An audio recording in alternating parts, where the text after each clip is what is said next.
Assalamualaikum warahmatullahi wabarakatuh. Thank you for joining us at the North American Bangladesh Islamic Community's Eastern Regional Conference held virtually this evening as a safer alternative to meeting in person during these difficult times. While 2020 has been a real challenge to us in many ways, from a global pandemic to social unrest across the nation and the world, thank you for joining us. We need to take a moment to remember that the poor and needy people of our Ummah in Bangladesh continue to suffer and often are the first to feel the burden and the challenges of the world around us. Through it all, and now for 30 years, NABIC continues to be a role model in serving humanity with focus on Bangladesh and our local communities right here in North America. Thank you for joining us tonight as we work to uplift our and your spirits and continue to serve those who need our help the most. Tonight, we're joined by many renowned speakers, including Imam Mohammed Majid, Imam Khalid Latif, Dr. Altaf Hussein, and many others. This evening, we look forward to sharing with you some of our success stories, as well as our ongoing and or upcoming efforts. Let us begin first with Quranic recitation led by one of NABIC's own sons, Fayyad Chaudhry. السلام عليكم ورحمة الله وبركاته. أعوذ بالله من الشيطان الرجيم. بسم الله الرحمن الرحيم. للفقراء الذين أحصروا في سبيل الله لا يستطيعون ضربا في الأرض يحسبهم الجاهل أغنياء من التعفف تعرفهم بسيماهم لا يسألون الناس إلحافا وما تنفقوا من خير فإن الله به عليم. الذين ينفقون أموالهم بالليل والنهار سرا وعلانية فلهم أجرهم عند ربهم ولا خوف عليهم ولا هم يحزنون. صدق الله العظيم. Jazakallah khair, Fayyad. Brothers and sisters, before introducing our first speaker, I'd like to highlight NABIC's Rohingya Relief Project. NABIC was one of the world's first responders who ran to the aid of our Rohingya brothers and sisters who fled to Bangladesh from neighboring areas seeking safety and mercy. Since the Rohingya crisis arrived on the doorstep of Bangladesh, NABIC has directly supported over 5,000 families with food and clothing basics and has provided healthcare and medications for over 40,000 others at multiple camps on the shores of Cox's Bazar through NABIC's 10 satellite clinics, 20 plus deep tube wells for fresh water, and 90 plus latrines. NABIC and supporters are fundamentally sympathetic and supportive of lending aid during this ongoing crisis. On this topic, I'd like to welcome our first speaker, Dr. Waqar Uddin, a Rohingya American born in Arakan State in Myanmar. Dr. Waqar Uddin is currently a professor at Penn State University and is the Director General of the Arakan Rohingya Union, ARU, which is a federation of 61 Rohingya organizations worldwide. Dr. Uddin is also the founder and chairman of the Burmese Rohingya Association of North America. Under the leadership of Dr. Uddin, ARU has acquired recognition by all 57 Organization of Islamic Cooperation member nations and the international community as an official voice of the Rohingya people globally, including those in Burma. Dr. Uddin has been instrumental in bringing Rohingya rights at the forefront of the international arena, leading to resolutions in the United Nations and policy matters in several countries. I'll turn it over to you now, Dr. Waqar Uddin.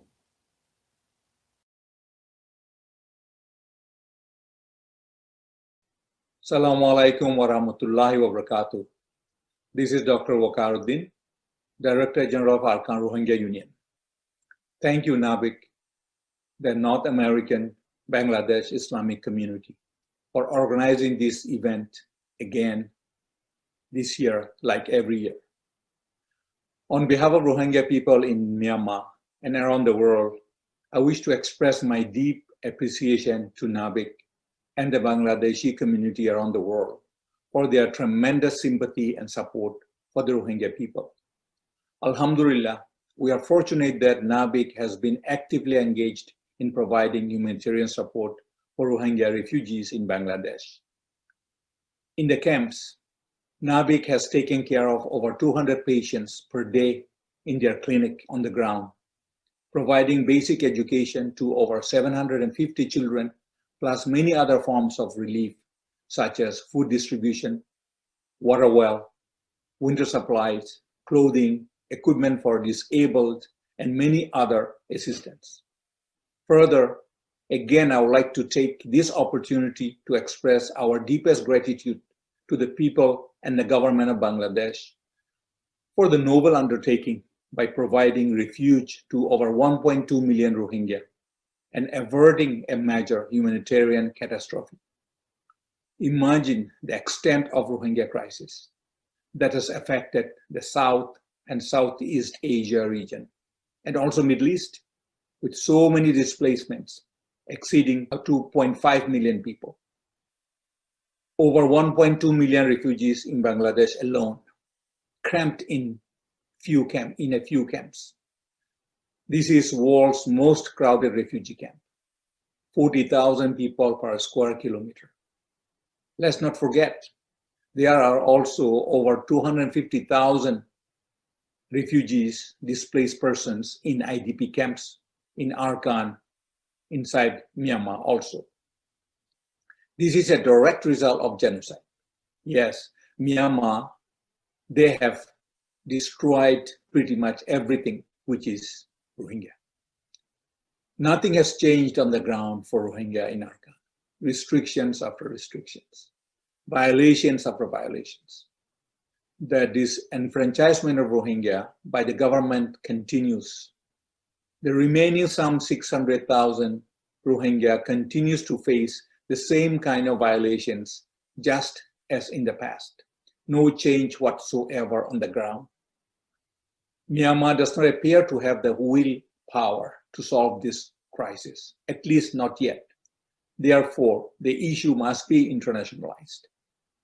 Through OIC, we have taken various forms of political advocacy at the United Nations and working with other world powers and many other countries. And then, now the legal case. We are seeking justice for Rohingya people at the International Court of Justice, ICJ, at The Hague.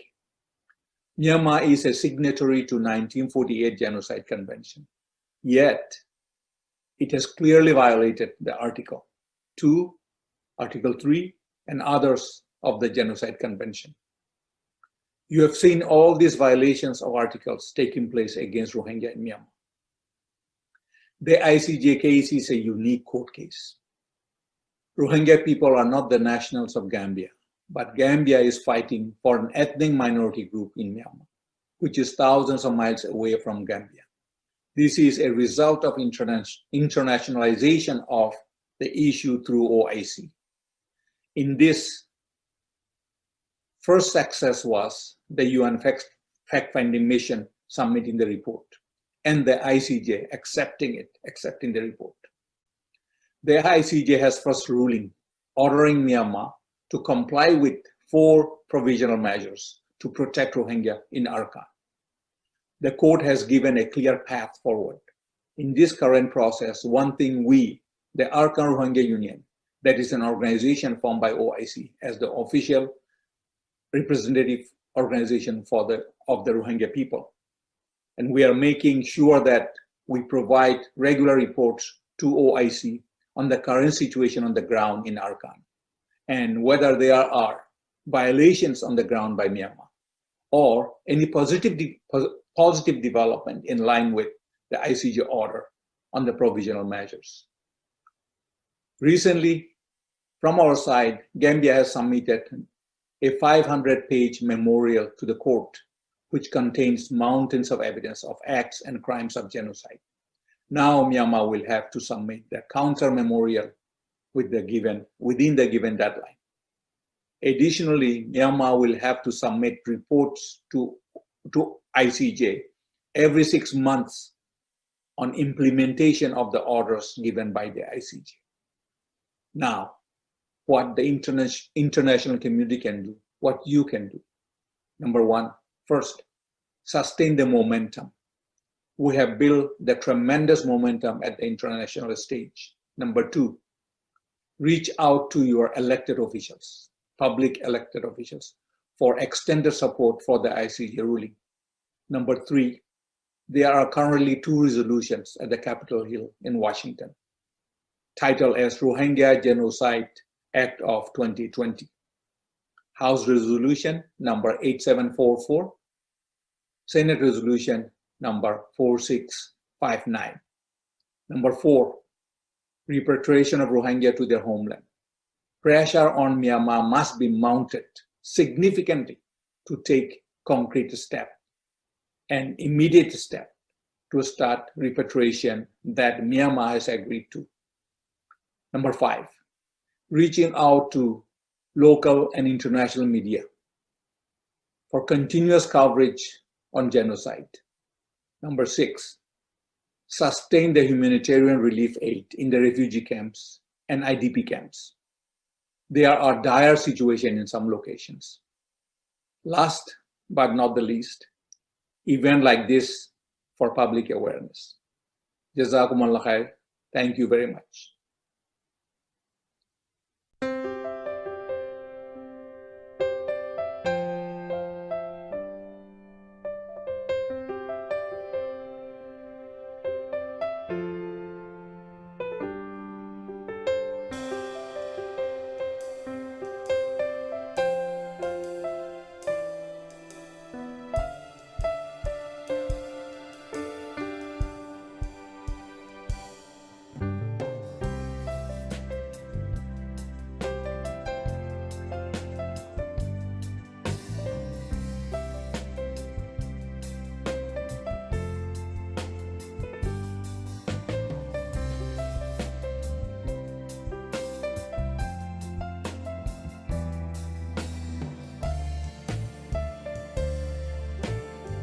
আরা নিয়মিত বাচ্চারে দেখাই আরারে ফিরে ওষুধ দেয় ওষুধ নারা ভালো পাই দেখা নারা ফিরে ওষুধ দিয়ে আনলা ঈদ বাচ্চারে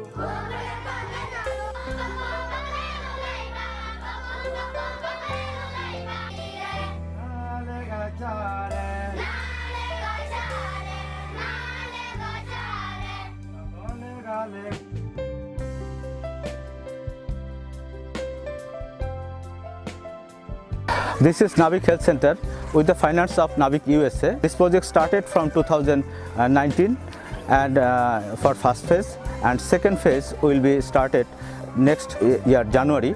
We have another project, NABIC Learning Center. We have 5 learning centers from here, and from these centers 750 child learning education.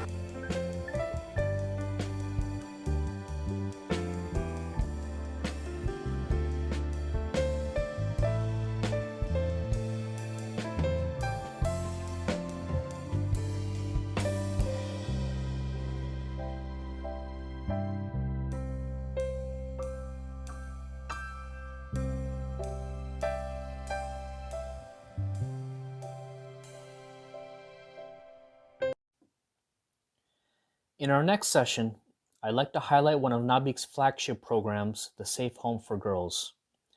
The Safe Home and Rehabilitation Center for Destitute Girls, located in Ghazipur, houses over 50 orphan girls between the ages of 5 and 18. At the Safe Home, in addition to regular education, the girls are provided with vocational skills in computer word processing and data entry, cooking, cleaning, sewing clothes, and are also provided with regular health care with an on-site clinic. Our next speaker is Imam Mohammed Majid, who is the executive imam of All Dulles Area Muslim Society, also known as the Adams Center in Sterling, Virginia. He is the chairman of the International Interfaith Peace Corps and served as president of the Islamic Society of North America.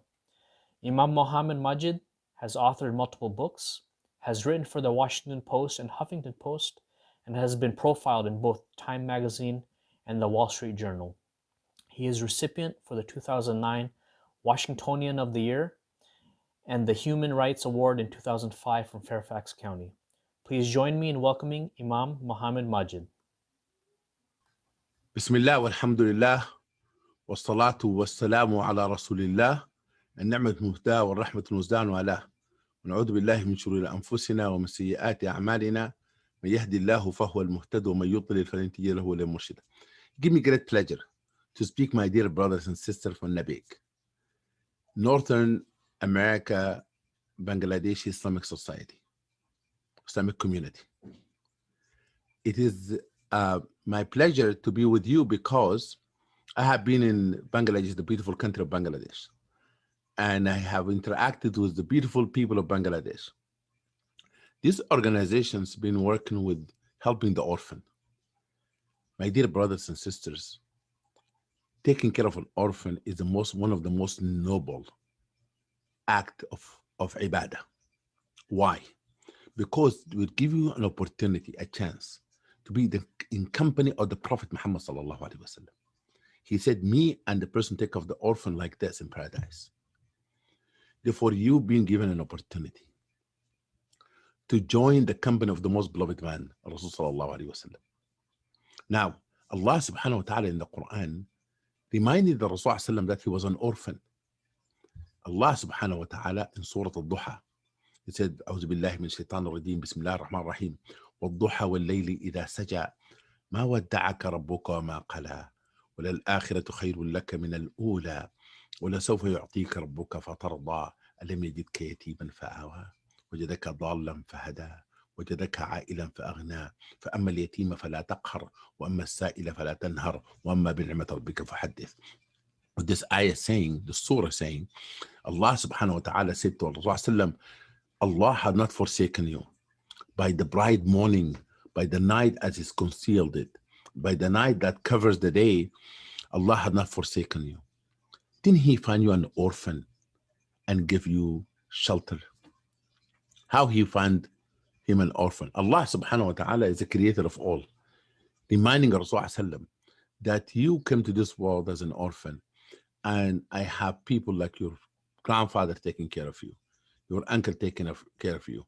You have the Fatima bint Asad, those the women, taking care of you. You have Baraka Ayman taking care of you.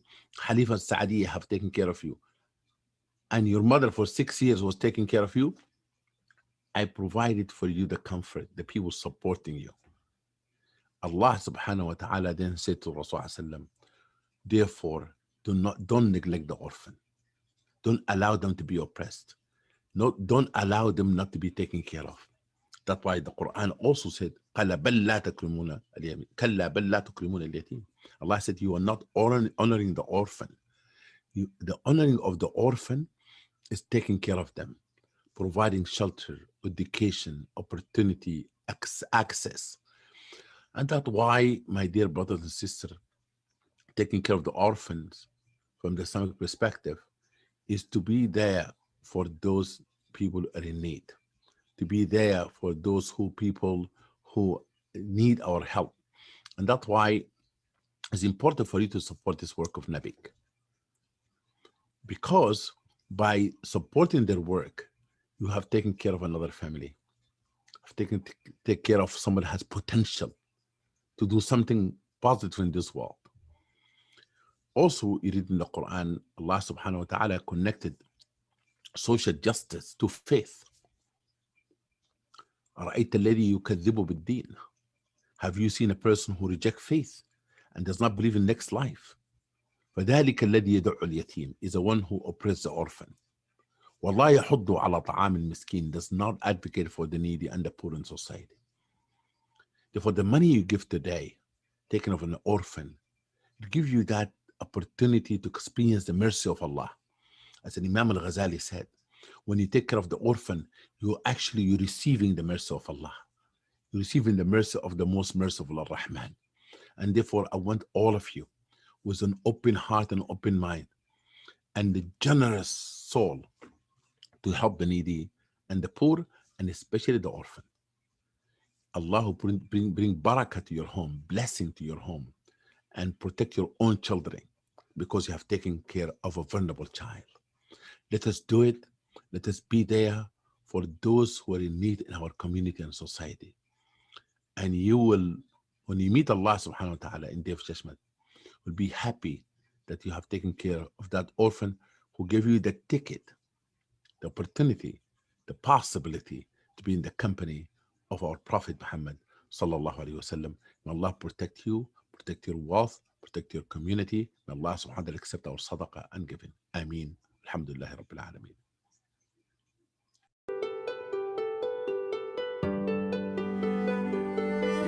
12 বছর আমি এখানে কাটিয়েছি সময়। Intermediate শেষ করার পর আমি এখান থেকে চাকরি লাভ করি সফটওয়্যার কোম্পানিতে। আপাতত চাকরি করছি। আমি স্টাডি চলাকালীনই আমার আম্মু মারা যায়। তো আমি আমার সাপোর্টটা সম্পূর্ণ আমি সেফ হোম থেকে পাই। আমি সেফ হোমকে অনেক বেশি ভালোবাসি।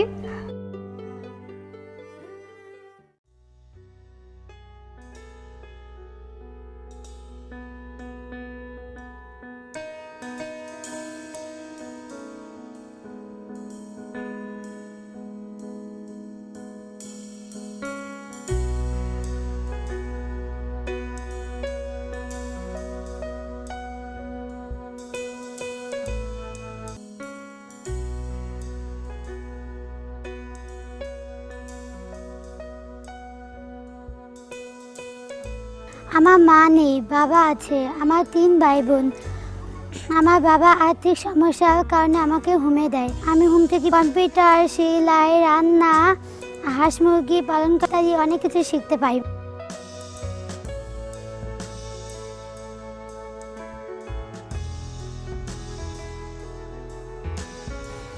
খুবই নিরাপদে আমরা থাকি। ওদের রুটিন অনুযায়ী ওদের সমস্ত কিছু করানো হয়। ওরা রুটিন অনুযায়ী সেলফ স্টাডি করে, রুটিন অনুযায়ী খাওয়া দাওয়া করে, রুটিন অনুযায়ী 5 ওয়াক্ত নামাজ ওরা পড়ে। নিজেদের ভালোবাসা দিয়ে, আদর দিয়ে, শাসন দিয়ে ওদেরকে গড়ে তোলার জন্য।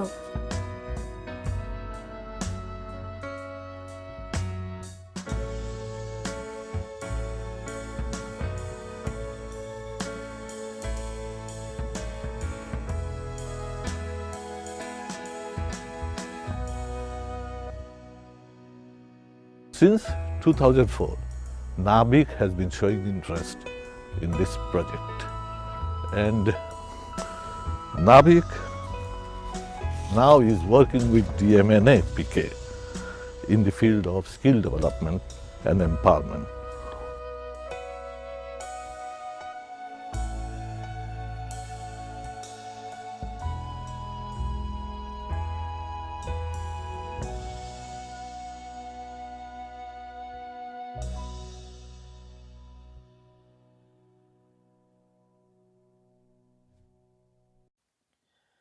Next, I'd like to introduce our keynote speaker, Imam Khalid Latif. Khalid Latif is Executive Director and Chaplain for the Islamic Center at New York University, where he was appointed as the first Muslim chaplain back in 2005. Similarly, Imam Latif was appointed the first Muslim chaplain at Princeton University in New Jersey in 2006, and ultimately became a prominent figure at NYU in 2007 when the role was institutionalized. Imam Latif's influence in the New York area is very well recognized, so much so that in 2007 he was nominated by Mayor Michael Bloomberg to become the youngest chaplain in the history of the New York Police Department. Imam Latif is a highly sought-after speaker due to his unique blend of motivational speaking, leadership insights, and spiritual development, and has been invited to speak at many universities, media outlets, as well as the U.S. State Department. As such, we're honored to have him here with us this evening at NABIC's Eastern Regional Conference, Imam Khalid Latif.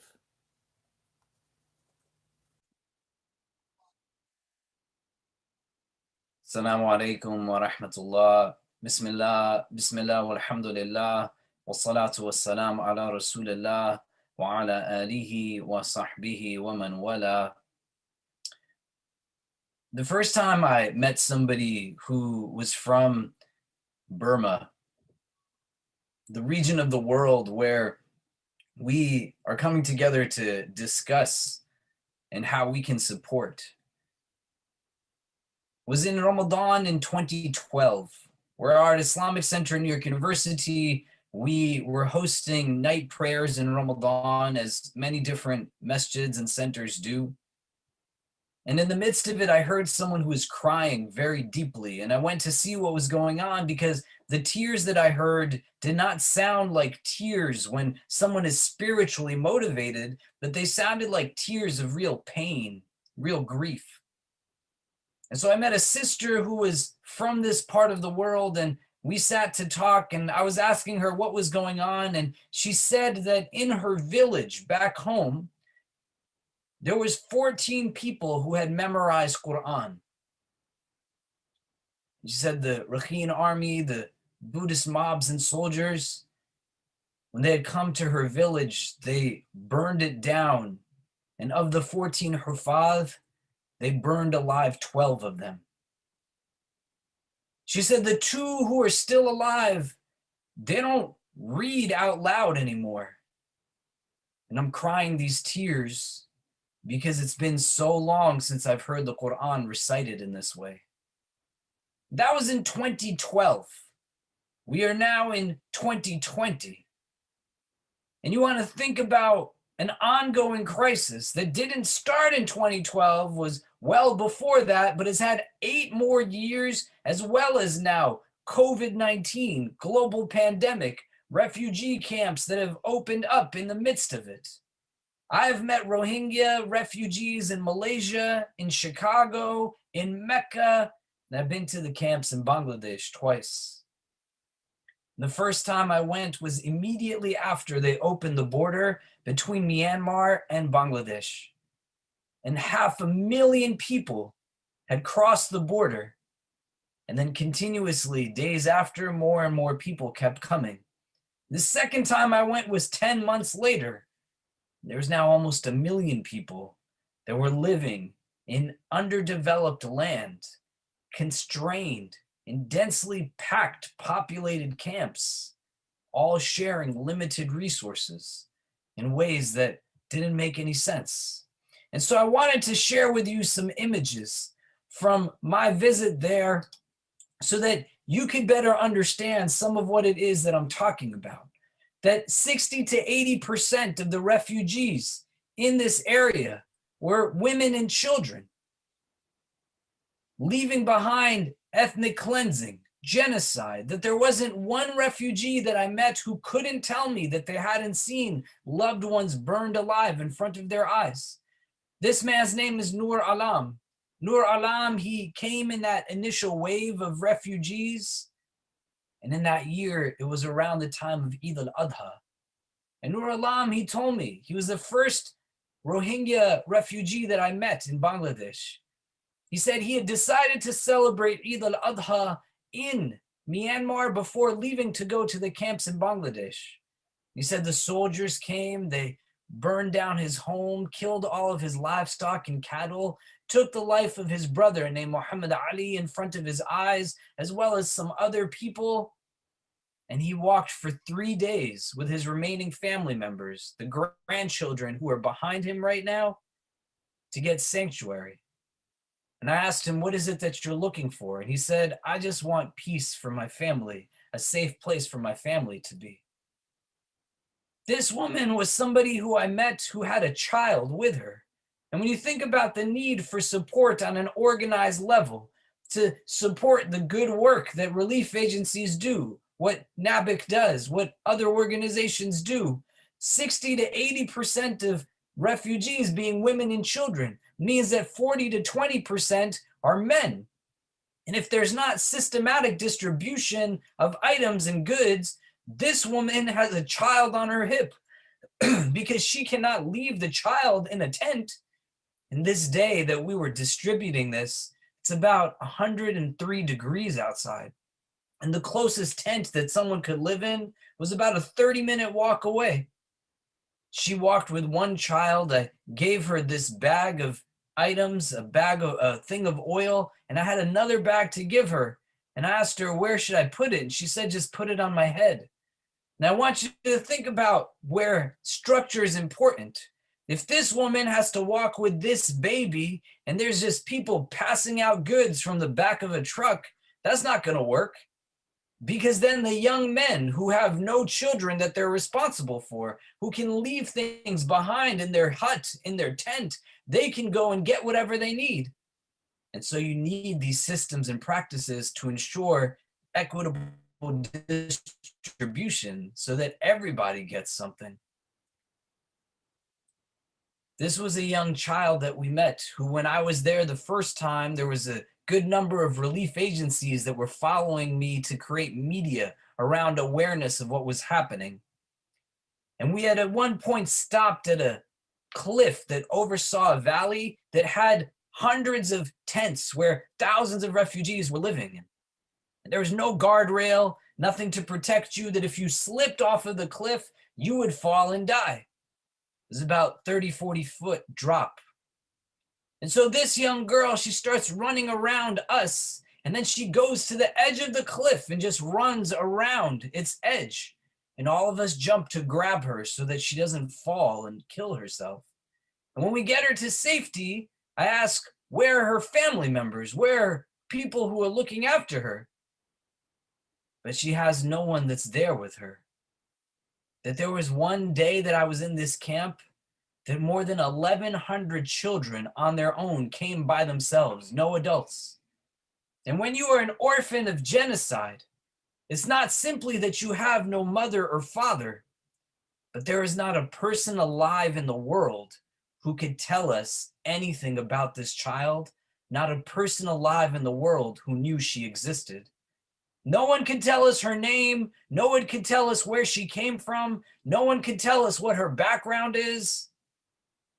No one knew that she was actually alive. But now you and I know. We carry her with us. We can't let her existence be something that is without any sense of real support consciously.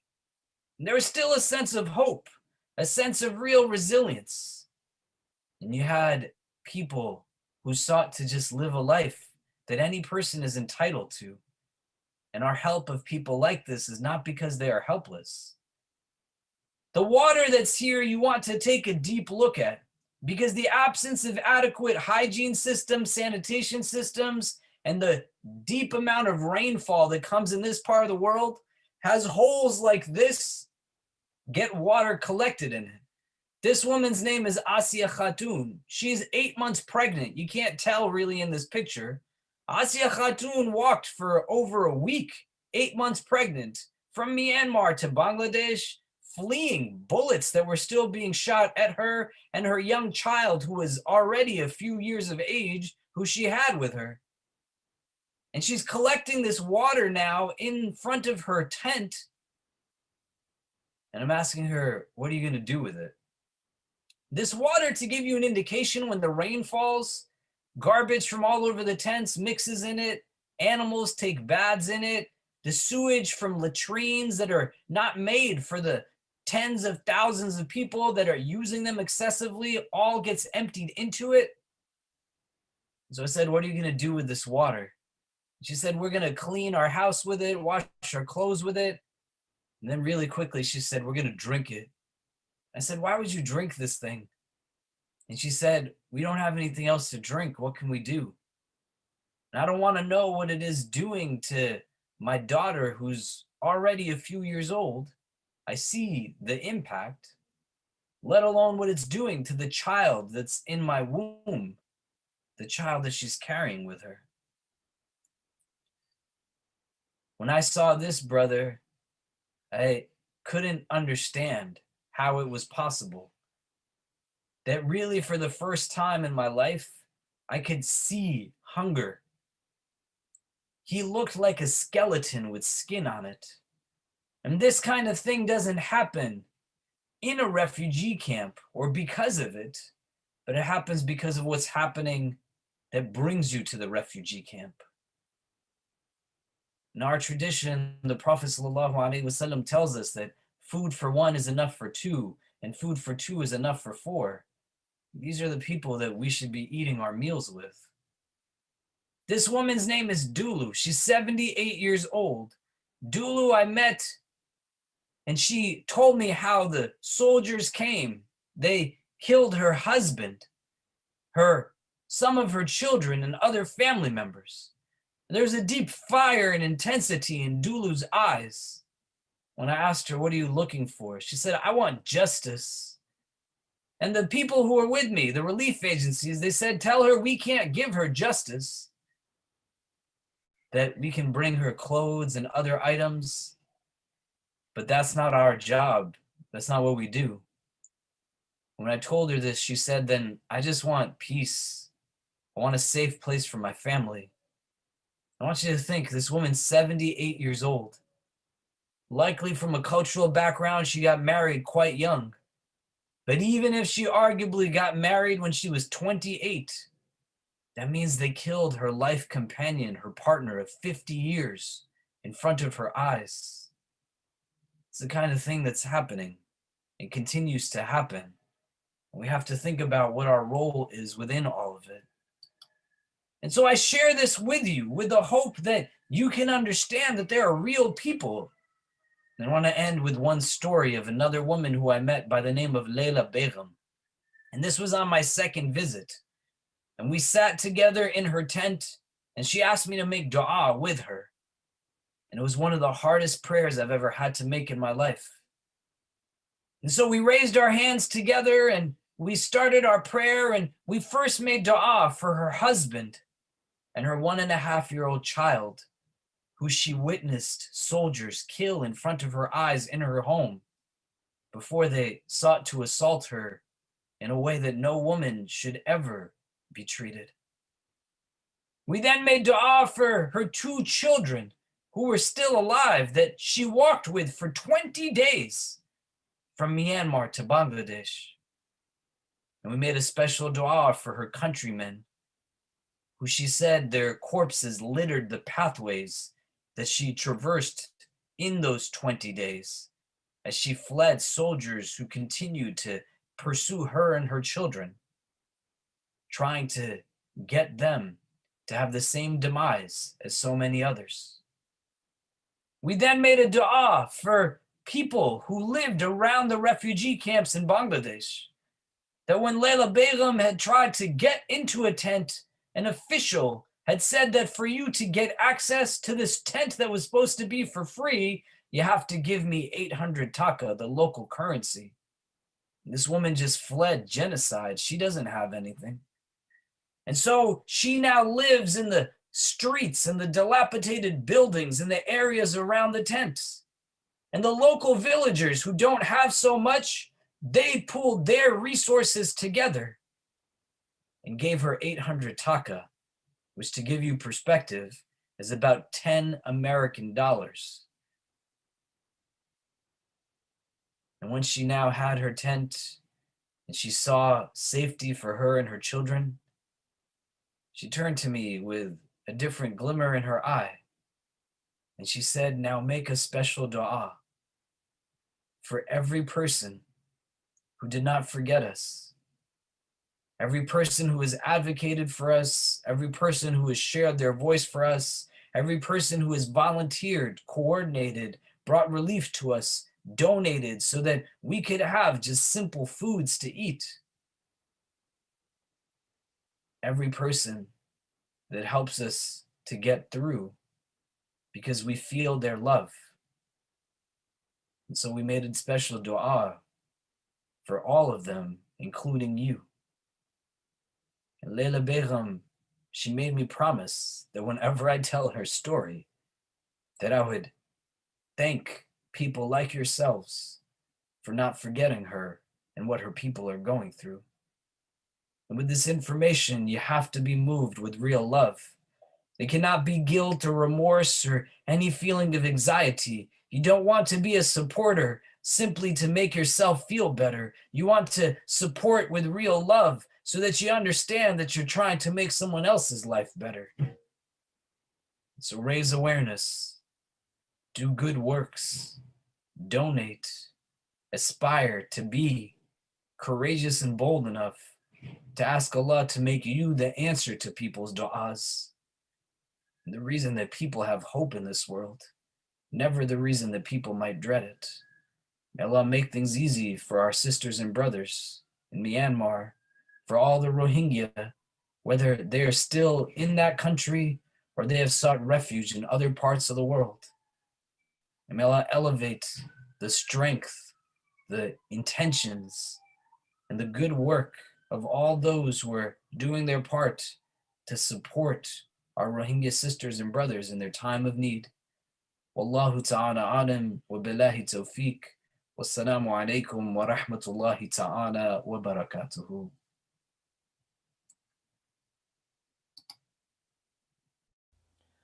Our next speaker is well known in NABIC circles. Dr. Per Enam is gastroenterologist, board certified in internal medicine and gastroenterology, and a fellow of American College of Gastroenterology. He is the president of the group practice Gastroenterology Associates, which is serving the Washington County and tri-state area since 1992, and is currently the medical director of Endoscopy Center at Robinwood. Dr. Enam was instrumental in starting Hagerstown Community for Humanity in Hagerstown, Maryland, and 2 free medical clinics in Ghazipur and Rahmanbaria. As recognition to his efforts to help the community, he was presented with Community Service Awards by Maryland Governor the Honorable Larry Hogan and the United Maryland Muslim Council in April of 2018, and Community Service Award for the Bidesh Foundation in 2015, a Virginia-based philanthropic organization. Please welcome one of NABIC's leaders, Dr. Per Enam.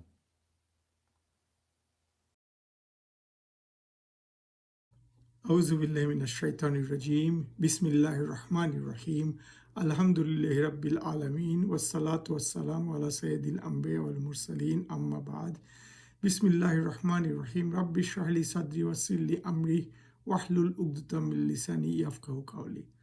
Assalamu alaikum.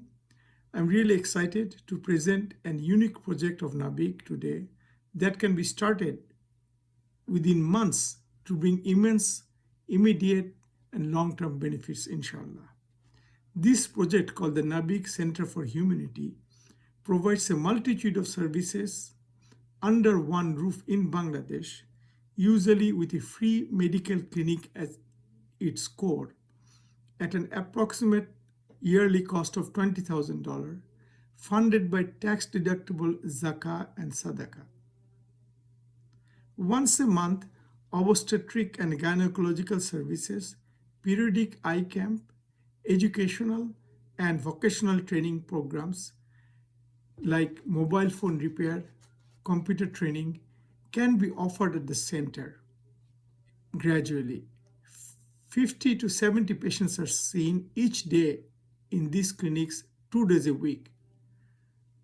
With approximately $130, the center can train individuals who would otherwise could not afford it to have an earning potential of about $165 per month, more than a driver makes in Bangladesh. Alhamdulillah, NABIC and its NGO partner DBC are currently managing 6 such centers in Bangladesh, and 6 more, inshallah, will start early next year. The centers are established in poverty-stricken remote areas as well as next to slums in metropolitan cities like Dhaka. One such center is in a boat serving 11 islands devastated by cyclone Amphan recently. These centers can be started in ancestral homes in memory of one's parents, like the centers we have in Brahmanbaria, Bahubal, and Sylhet city itself. Groups of friends teamed up together and started these kind of centers also. True Friends funded one such center in Ghazipur, Dhaka, and another 2 in Gabura, Satkhira. 1971 high school graduates, government laboratory high school, and 1980 graduates of Dhaka Medical College currently living in USA joined hands to start 2 such clinics serving slums in Dhaka. I recommend to you this program wholeheartedly without any reservation for a dozen of very good reasons. This center takes care of the desperate healthcare needs of a financially disadvantaged community. It provides educational and livelihood skills to marginalized people to make them self-sufficient. It creates jobs, provides on-job training to the locals. It gives us the opportunity to thank our Creator and give back to Bangladesh. It connects the people of Bangladesh with expertise like us and builds a healthy, strong global community. The center provides a platform for like-minded people to work together and come up with great programs, thinking globally while acting locally.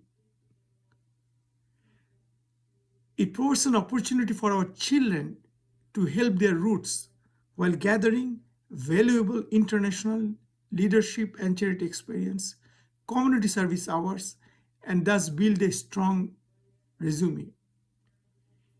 It allows us to transmit skills, transfer technology in a cost-efficient way to our own projects, to our own community.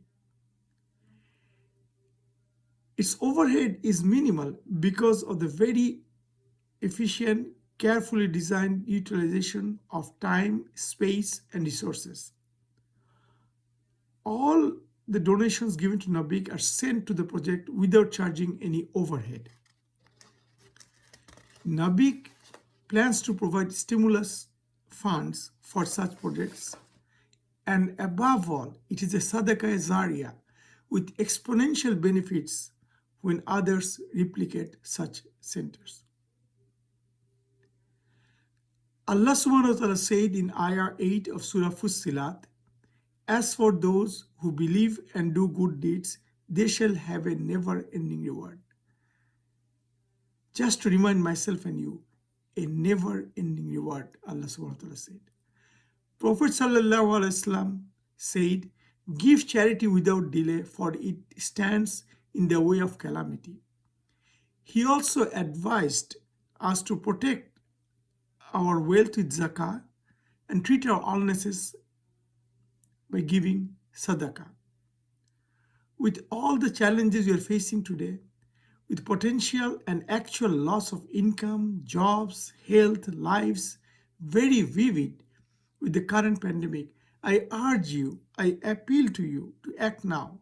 Join hands with your friends and family and NABIC to start at least one such project for your own benefit and protection, and to help our loved ones in Bangladesh. May Allah subhanahu wa ta'ala guide us all. Subhanakallahumma bihamdika wa nashhadu an la ilaha illa anta nastaghfiruka wa natubu ilaik. Jazakallahu khairan for your time. Our next speaker is also very well known in NABIC circles. Dr. Muhammad Ataul Karim was Provost and Executive Vice Chancellor for Academic and Student Affairs and Chief Operating Officer of the University of Massachusetts at Dartmouth. He is an elected Fellow of the Institute of Electrical and Electronics Engineering, the IEEE, Optical Society of America, the Society of Photo Instrumentation Engineers, the Institute of Physics, the Institution of Engineering and Technology, and the Bangladesh Academy of Sciences. Dr. Karim has authored and edited some 19 text and reference books and over 365 research papers as he mentored over 55 graduate-level students. Dr. Karim received his BS honors degree in physics from the University of Dhaka and degrees in electrical engineering from the University of Alabama. Please welcome another one of NABIC's well-wishers and leaders, Dr. Muhammad Ataul Karim. Assalamu alaikum. This is Muhammad Karim. I am speaking to you all from Massachusetts. I am going to talk to you about the topic Why support NABIC? When we assemble amongst Bangladeshis in particular, we always begin with gross domestic product on a very macro scale, which tells every year for last 15, 20 years, our gross domestic product has been going up. And within the last few years, the percentage rate is actually exceeding many of the developing countries. So the conclusion oftentimes could be, mistakenly, well, Bangladesh and its people needs no help. Today, I'm going to talk to you and tell this is a false notion. And this is why. That most of this gross domestic product is a result of ready-made garment industry. That amounts to 84% of the total export of the country. However, COVID-19 just hit. What did it do to this industry alone, which is the largest industry of close to $37 billion? Well, COVID-19 is going to cause a $10 billion hit in ready-made garment, RMG. That's a little bit more than 25% less income for that sector of the economy. The second impact is going to be of the many, and I'm listing here, is the foreign currency. It's going to have a $14 billion hit. And this is the money that our thousands and hundreds of thousands of people who work overseas, work hard, get money, and then they send back home. A large number of people have been laid off, some put on flight going back home. And this is going to cause a $14 billion decline in the country's economy this year. What does that mean? To understand that, we should look at the context of our national budget. This year, if there is no COVID, without that, the expenditure on education was going to be about 2%. In health, about 2.4%. In the social protection sector is about 2.6%. That's without COVID-19, except this year is just going to get worse. Whatever little money comes and gets distributed, especially if it's going to the government. And if I begin with Prokolpo, I can assure you a large percentage will go to the government first. Then to every minister, every half minister, quarter minister, this monthly and that monthly, then the chairman, the commissioner, and finally whatever pesky little money is left will be left up for the common people. One way to look at, instead of looking at gross domestic product, I encourage you to look at Gini index, because what it does, it demystifies GDP by telling what is the gap between the extreme rich and extreme poor. When that number begins to exceed 0.5, it means the country that we are talking of is in the worst possible situation, about to wobble up. Gini index for the United States happens to be 4.34. We were at about that in 1996. So the gap we had between the rich and the poor in 1996 was like United States. Now, by 2020, it has exceeded 0.5, which means there is huge amount of large number of poor and few very filthy rich on the top. This morning and this weekend, I had spent my time on a large conference in Bangladesh, attended to by a lot of people. And we talked about that there are 102 million people have connected to internet. That's 62%. And we stopped right there. What we don't want to acknowledge, that 5% of this 62% is actually connected with people who have fixed broadband subscription. And the remaining 57% have the mobile broadband subscription. So imagine this, all the help that we try to get out of fixed broadband in most of the world is not available by the majority people. Another way to look at how Bangladesh is doing, despite all this rosy claim of the government, out of 176 countries, every year our rank amongst the 176 countries is actually going down. It was 132nd in the year 2002. 15 years later, we are 147th onwards. And that number is actually behind numbers for India, Sri Lanka, Nepal, Bhutan even, which tells me despite all this rosy claim of digital advisor and that advisor, whatever it is, we are actually going behind. So what does it mean?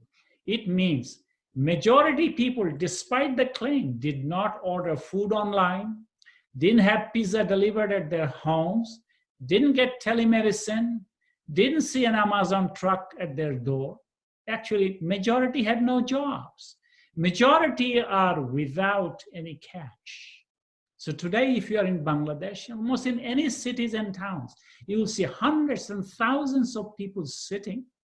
If they care to, they will have 6 feet in between them. But what is important to understand, the people are waiting for food. This is a story everywhere in the country.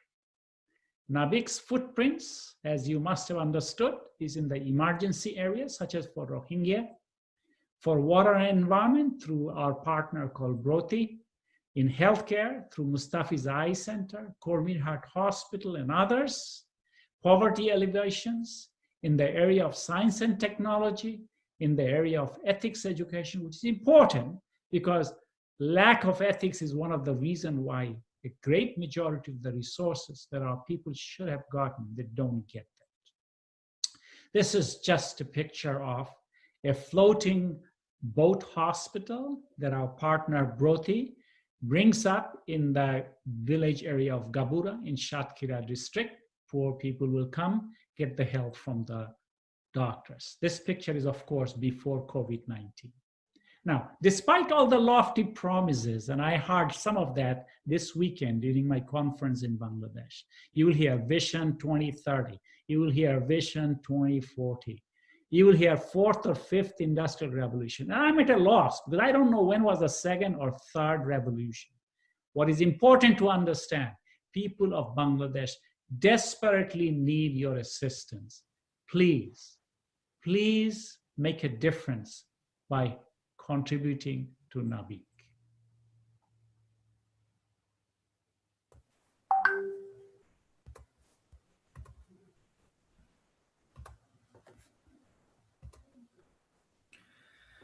Our last speaker and fundraiser for tonight is Dr. Altaf Hussain, who doesn't require an extensive introduction. Dr. Altaf Hussain is Associate Professor and Chair of the Community Administration and Policy of Practice concentration in the Howard University School of Social Work in Washington, D.C. He also serves as Vice President for the Yaqeen Institute for Islamic Research. Please welcome Dr. Altaf Hussain. MashaAllah. A'udhu billahi minash shaitanir rajim. Bismillahir rahmanir rahim. Alhamdulillahi rabbil alameen. Wassalatu wassalam ala ashrafil anbiya wal mursaleen. Sayyidina Muhammad wa ala alihi ashabi ajma'in. Dear respected brothers and sisters, Assalamu alaikum wa rahmatullahi ta'ala wa barakatuh. I want to begin by thanking Allah subhanahu wa ta'ala for gathering all of us today. And indeed, it's a blessed occasion whenever we can gather to mention the name of Allah subhanahu wa ta'ala and to send peace and blessings and prayers upon the Prophet sallallahu alaihi wasallam. I want to thank NABIC, an organization to which I am very close, having known many of the former presidents, and now it's a really amazing and honor to be in the company of our newest president, mashallah. And maybe if history is telling us correctly of NABIC history, he may be the youngest president of NABIC so far, although all the others are mashallah young looking. He, I think, is the youngest, brother Lutfi Karim, mashallah, may Allah bless him. and his family. And I do want to thank all of the speakers before me, beginning as we heard from Imam Muhammad Majid, Brother Imam Khalid Latif. We heard from Dr. Pierre Inam, the most recent former president of NABIC, and of course, my favorite in terms of the academic world is Dr. Muhammad Ataul Karim, who is serving as provost at UMass Dartmouth. So, you know, whenever people on Facebook, at least in terms of the page, when I'm logging in now, even if you're online, you can go to Zelle and just use Zelle and do info@nabic.org and give 250, right? Give if you can, you know, give 500, whatever it is you can do. 10,000 among, you know, as you know, mashallah, among even just the 80 some people who are still with us. Even if 80 people, 80 of us give 125 each, we can get the 10,000, right? However you want to get it done, mashallah, we'll be able to manage it, you know, to give the good news to the board and to the projects that we're supporting. So just a few more minutes left, and I want to keep reminding you, as I said, you can go online and donate, nabic.org/donate. You can use info@nabic.org, or you can text Brother Fazli. I'm sure his phone is so busy right now, 901-233-0645. We're hoping, you know, to be a little bit more lighthearted and relaxed, but you know, virtual is tough because right now it's just myself, Brother Lutfi, and Brother Fazli sitting in the Zoom room, and just three of us, and the rest of you, we don't see you because you're online, mashallah. But you've been giving and you've been you know, supporting us, and hopefully we will get the remaining 10,000. All right. So remember to do. You can do installments. Remember, this is a tax deductible donation, and with the CARES Act, CARES, the CARES Act that was passed in March, it's the largest stimulus bill in American history. One of the exceptions the government made with the IRS is to say, and you can check with your accountants and your tax people who prepare your taxes for you. Believe it or not, there used to be that you had to itemize your taxes, and then you could only take like certain percentage of your total income in a deduction. It may not apply to you, but imagine what situation we were living in when the government is saying, starting now in 2020, if you say, suppose you made $100,000, Allah blessed you, and you said, you know, I have enough money already. This 100,000 is something additional to what I need to live on. The IRS is saying, the federal government is saying, if you donate $100,000, your entire salary, you could deduct 100% of what you donated. It's never happened in the history of America. That's the situation of the pandemic. And imagine in a rich nation like ours, if that exception is being made, how much blessings can we get by donating 500, 200, 1,000, whatever it is, inshallah, to support the work of NABIC, right? So we all right. So we're going to start wrapping up. We're at 7:38. I want to give a couple of minutes also to our president, Brother Lutfi Karim, to wrap up. But I see Brother Fazli typing. He's typing furiously on WhatsApp. I just see typing ... So let's see what he has to say, and then inshallah we will close out with last words from the president. So Brother Fazli.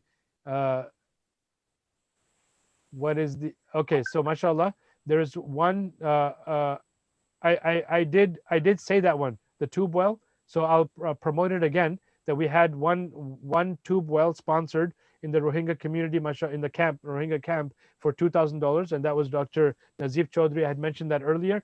So if somebody wants to add to that, if somebody wants to sponsor another well at 2,000, you can do that. Maybe 3 friends or 4 friends can give 500 each, and you together can sponsor. Remember, Imam Khalid Latif showed a very difficult picture about the woman who was sitting there with water that you know would not normally, under normal circumstances, be used for consumption, and she was saying, this is all we have.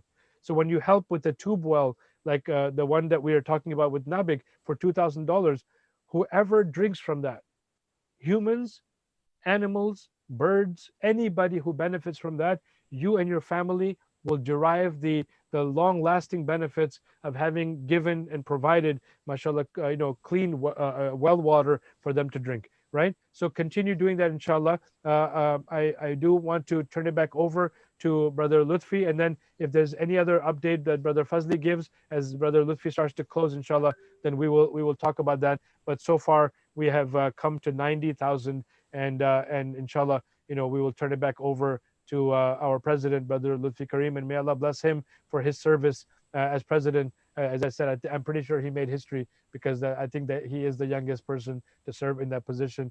May Allah bless him and his family. Back over to you. And I'm still here, so I'll watch the WhatsApp. If Brother Fazli says something else, then we'll come back and do that, inshallah. Go ahead. Jazakallah khair, Dr. Altaf Hussein. I mean, 90,000 is an amazing result, alhamdulillah. Thank you to you, as well as our many respected speakers and nearly 100 NABIC supporters who have joined us for our virtual event this evening. From providing humanitarian services through many successful and sustained projects according to the Islamic principles, to driving dialogue and cooperation to better facilitate the fostering of peace, NABIC continues to lead in the enrichment of the needy now for over 2 generations. And we thank you for your time this evening, and we hope that we were able to lift your spirits, as well as give you some further insights into just some of the North American and Bangladeshi Islamic communities' many projects being run both in Bangladesh as well as right here in North America. We thank you for your support of NABIC's mission and vision. The vision being that we are an organization that serves as a role model in serving humanity, with focus on Bangladesh and our Bangladeshi communities in North America. Please do keep the needy close to your heart, and consider NABIC as the vessel for delivering your charity to those who need it the most. And I have an update for you, President Lutfi. See, you were doing much better than me. Just your few minutes of speaking, and suddenly people started giving, mashallah. So we have a 1,000 to the tube well donation. The sister says don't mention her name. May Allah bless her and her family. And then also online, I see that Dr. Mahbub, mashallah, and Dr. Salma Ahmed together $3,000, and Aftabai thanked them on my behalf already, mashallah, online. So we are I think that with that that will bring us from 94. Yeah, we're just a few shy of the 100,000. We don't want to belabor, and keep people longer than we said we would. So I will turn it back over to close. But I do want to make a short dua, inshallah, if you don't mind, for the people who have given and just who have joined us, because this is for us the most important part. The dua is the most important part. So please, giving, and Fazli bhai, if you can keep adding, inshallah, by the time we make the dua in just for another minute, then you'll be able to give us an update and we close. Allahumma ya Allah ya dal jalali wal kamali wal ikram. Allahumma aiz al Islam wal Muslimin. Allahumma ansur Islam wal Mujahideen fi kulli makan. Ya Azizu ya Jabbar ya Karimu ya Ghaffar. Oh Allah, bless every single person who joined us tonight. Bless them for their participation. Bless them for their sincere concern. Bless them for the dua that they were making online, on Facebook and on YouTube, for every time we were making dua, and the dua and the ameen that they were saying. Oh Allah, for those who have spent tonight, who have donated tonight, who have made a commitment to ask family and friends to donate, who have made dua for us tonight. Oh Allah, bless all of them and replace whatever it is they have spent. Oh Allah, indeed give them better than what they have spent. Oh Allah, multiply their blessings. Oh Allah, indeed make it possible for them to drink from the hands of the Prophet sallallahu alaihi wasallam in paradise. Oh Allah, whatever dua they made before they made a donation, oh Allah, answer their dua. If they made dua indeed for better health, grant them shifa and healing, and to their family members, oh Allah, if someone passed away and they made dua for them, oh Allah, grant them indeed the highest station in paradise for those who have passed away. Indeed, oh Allah, if they made dua for loving and healthy and meaningful relationships, oh Allah, bless them with healthy and meaningful and loving relationships. Oh Allah, indeed, tonight, whatever we raised, help it to reach the people who are most vulnerable and who are oppressed, oh Allah, and grant them the relief that they needed. Oh Allah, help this money to indeed improve the education of young girls, to help the people who needed water, to help the people who needed healthcare, to help to alleviate the poverty and the situation of poverty for people. Oh Allah, indeed, bless the founders of NABIC. Oh Allah, bless all of the people who have served on the board of NABIC since the beginning. Bless the board that's currently serving. Bless indeed the families who have supported NABIC since the beginning. beginning. Bless Fazli Bhai and his family and all of the volunteers who are working with us, inshallah. And not only here in America, as our president said, Lutfi Karim, but also in Bangladesh, and especially in Bangladesh, oh Allah. Tonight we gather to do that, oh Allah. And we ask you indeed to help all of us, to protect us during COVID, to help us stay healthy and safe, and indeed bless us in all of our affairs. Ameen ya Rabbil Alameen. Sazat, inshallah, you can fade. Jazakumullahu khairan. Assalamu alaikum wa rahmatullahi ta'ala wa barakatuh. Assalamu alaikum.